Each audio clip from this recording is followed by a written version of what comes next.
Guys, good to have you back for another video. So let's reset my car. In today's video, I'm going to show you I can reset the oil surface indicator of a Renault Captur. This one is a newer model. We have a different video on our channel, but this is a 2020 model, and this is how you do it. Before we start, I want to mention our YouTube channel, Service Reset My Car. Have a look at our channel for more than 500 other videos on how to reset different model cars, some tips and tricks about cars.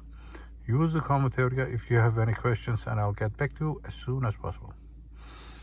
Okay, first of all, press the ignition on, all the lights must go on. Then we're gonna use this side of the steering wheel. All the lights are on. Press this to have the indicator on the car. Then you're gonna scroll down to something about surface. There are two surfaces, so this is for oil change. When you want to reset this, press and hold this button over here for a few seconds, then it starts blinking. When it starts blinking, don't release the button. Press and hold it till it stops blinking, and you'll see that the indicator pops back on to 30,000. There's another indicator. So if the range indicator on your dash doesn't disappear, then you need to reset the second one. That's this one.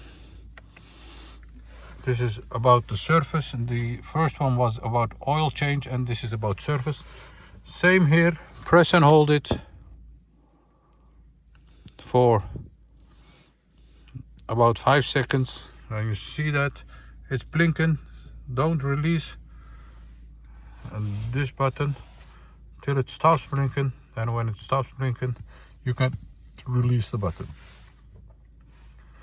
This is how you reset the 2020 Renault Captur. I hope you enjoyed it. It helped you resetting your car. Hope to see you next time in another video. Stay safe, take care, bye bye.